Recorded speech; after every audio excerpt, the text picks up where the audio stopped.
February 19, 1972. Sammy Davis Jr. was guest starring on All in the Families when he did something that made 40 million Americans gasp in shock. He kissed Archie Bunker on the cheek, and the racist character's reaction became the most controversial moment in television history. It was a moment that nobody saw coming. Not the writers, not the producers, not even Sammy himself. But when it happened, it changed television forever and created a cultural conversation that America is still having today. All in the Family was the most groundbreaking show on television in 1972. Created by Norman Lear, it was unlike anything American audiences had ever seen. The show centered around Archie Bunker, played by Carroll O'Connor, a working-class loading dock supervisor from Queens, who was racist, sexist, and bigoted in ways that were both shocking and somehow endearing. The genius of the show was that it forced America to confront its own prejudices by making them laugh at Archie's ignorance, while simultaneously recognizing that he wasn't entirely unlike people they knew, or maybe even themselves. It was social commentary disguised as comedy, and it was revolutionizing television. By early 1972, the show was dominating the ratings and winning critical acclaim, but it was also controversial. Conservative groups criticized it for promoting liberal values. Liberal groups worried that it was making racism acceptable by making it funny. Everyone agreed that it was changing the conversation about race in America. That's when Norman Lear had an idea that would push the boundaries even further. He wanted to have Sammy Davis Jr. guest star on the show, playing himself in an episode where he would accidentally leave his briefcase in Archie's taxi and then come to the bunker house to retrieve it. The concept was brilliant and terrifying. Sammy Davis Jr. was one of the biggest stars in America, a member of the Rat Pack, a talented performer who had broken countless racial barriers. He was also someone that even racists often admired. His talent was so undeniable that it transcended prejudice for many people. But putting Sammy face to face with Archie Bunker was unprecedented. No major television show had ever directly confronted racism so explicitly, with a real black celebrity interacting with television's most famous bigot. When Lear approached Sammy about the guest appearance, the reaction was immediate interest mixed with concern. "Norman," Sammy said during their first meeting, "I understand what you're trying to do with this show, and I respect it, but you're asking me to walk into a very delicate situation." "That's exactly why it has to be you," Lear replied. "Archie represents a certain type of American racism, the kind that's casual, unthinking, but not necessarily hateful. You represent excellence that transcends race. The collision between those two things could be powerful, or it could be a disaster." "Yes," Lear admitted, "it could be. But if we do it right, it could also be transformative." Sammy agreed to do the episode, but as production approached, everyone involved became increasingly nervous. The network executives at CBS were terrified. This was 1972, only 8 years after the Civil Rights Act, and racial tensions were still high across the country. "Are you sure about this?" CBS programming executive Fred Silverman asked Lear during a pre-production meeting. "We're talking about putting one of the biggest black entertainers in America in a room with television's most famous racist. What if the audience doesn't respond well?" "What if they do?" Lear responded. "What if we show them something they've never seen before? Genuine human connection transcending racial prejudice." The episode was titled Sammy's Visit, and the setup was simple. Archie, working as a part-time taxi driver, picks up a passenger who accidentally leaves his briefcase in the cab. When the passenger comes to retrieve it, Archie discovers that his fare was Sammy Davis Jr., the famous entertainer. What made the premise brilliant was that it forced Archie to confront the contradiction between his racist beliefs and his genuine admiration for Sammy's talent. Archie was a bigot, but he was also a man who respected success and achievement. Sammy represented both everything Archie feared about changing America and everything he admired about the American dream. Rehearsals were tense. Carroll O'Connor, who played Archie, was a liberal Irish-American actor who was deeply uncomfortable with his character's racist language, even though he understood its satirical purpose. Having to deliver bigoted lines directly to Sammy Davis Jr. made him even more uncomfortable. Carol was sweating bullets. Gene Stapleton, who played Archie's wife Edith, recalled years later, he kept apologizing to Sammy between takes, explaining that he didn't believe any of the things Archie was saying. Sammy, for his part, was gracious and professional, but also clearly aware of the historic nature of what they were attempting. "I've been breaking barriers my whole career," Sammy told the cast during rehearsal, "but this feels different. We're not just entertaining people, we're asking them to examine their own beliefs." The episode was filmed on February 19, 1972 in front of a live studio audience. The tension in the studio was palpable. Everyone knew they were about to witness something unprecedented in television history.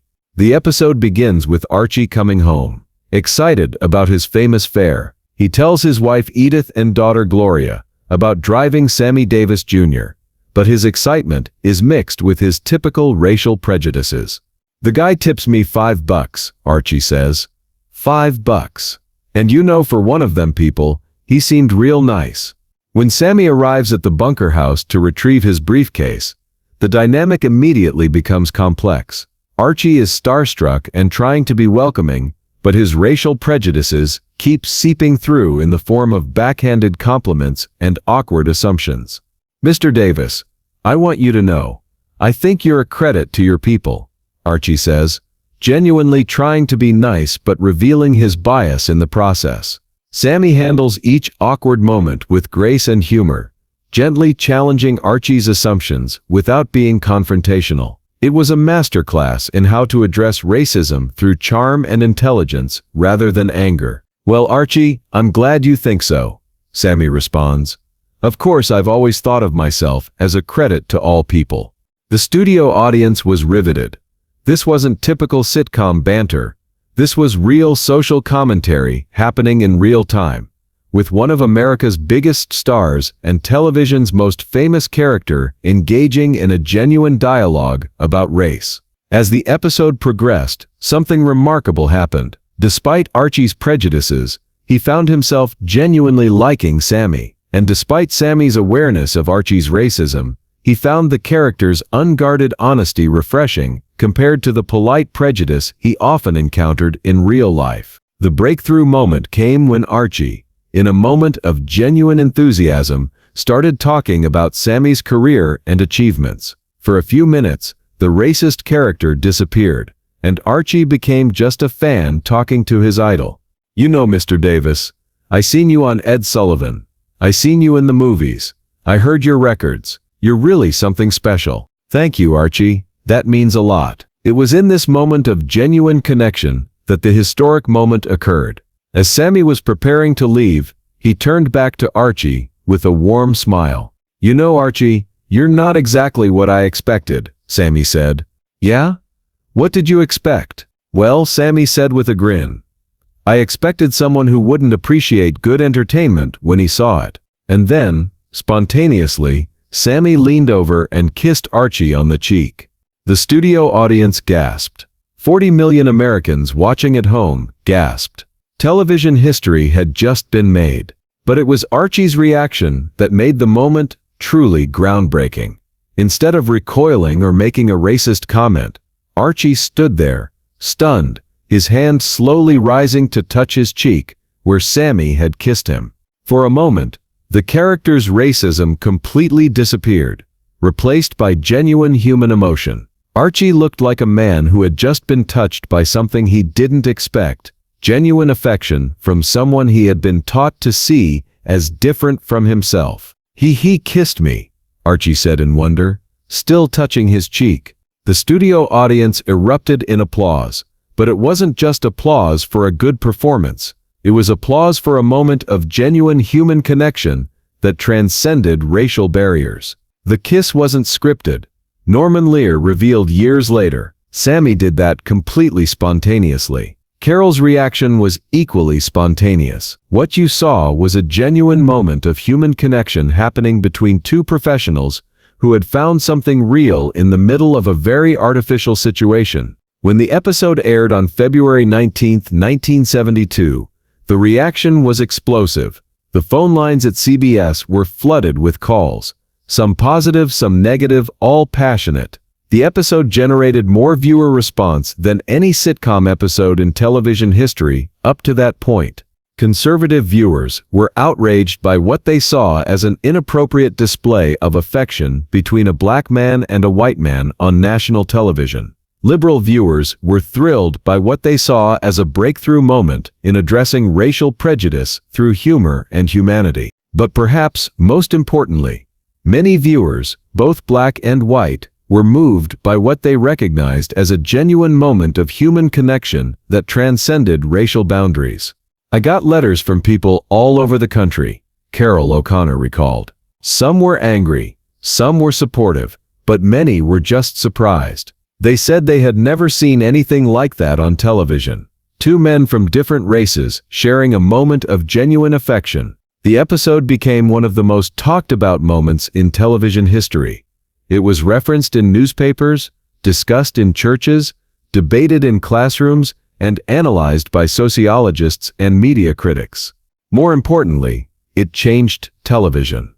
The success of Sammy's visit proved that American audiences were ready for more sophisticated discussions of race, even in the context of entertainment. It opened the door for more diverse casting, more complex storylines involving race, and more honest portrayals of American society. Sammy and Carol O'Connor became genuine friends after the episode. They appeared together at award shows and charity events, and their friendship became a real-life example of the kind of connection the episode had portrayed. "That kiss changed my life," O'Connor said in a later interview. "Not because of the controversy, but because it showed me something about human nature that I hadn't understood before." Sammy broke through Archie's racism, not by arguing with him, but by treating him like a human being worthy of affection. For Sammy, the episode represented something equally significant: the power of entertainment to address serious social issues without losing its ability to bring people together. "I've performed for segregated audiences. I've broken color barriers in nightclubs and television shows," Sammy said in a 1973 interview. But that moment with Carol, with Archie, felt different. It wasn't about breaking barriers. It was about recognizing that the barriers were artificial in the first place. The episode won multiple awards and is still studied in television and sociology courses today as an example of how entertainment can address social issues effectively. It's regularly cited as one of the most important moments in television history. But perhaps the most lasting impact of Sammy's visit was the conversation it started. The episode forced America to confront the reality that racism often coexists with genuine affection, that prejudice and love can exist in the same person, and that human connection has the power to overcome even deeply held biases. Years later, when asked about the kiss that shocked America, Sammy was characteristically gracious. "I kissed Archie because I liked him," Sammy said simply. "Not because he was perfect, not because he wasn't racist, but because underneath all of that, he was a human being capable of growth and change. And sometimes, that's all any of us can ask for." The episode remains a landmark in television history, proof that entertainment has the power to challenge assumptions, start conversations, and create moments of genuine human connection that transcend the barriers we create between ourselves. When Carol O'Connor died in 2001, Sammy's family sent flowers to his funeral with a note that read, "Thank you for showing America that love can overcome fear." It was a fitting tribute to a moment that proved television could be more than just entertainment. It could be a force for understanding, compassion, and change. If this incredible story of breakthrough television, unexpected human connection, and the power of entertainment to address social issues moved you, make sure to hit that subscribe button and share this video with someone who needs to remember that genuine human connection can transcend any barrier. Have you ever had a moment where someone's unexpected kindness changed your perspective? Let us know in the comments about the times when human connection surprised you and challenged your assumptions. And don't forget to ring that notification bell for more amazing stories about the moments when entertainment became a force for social change.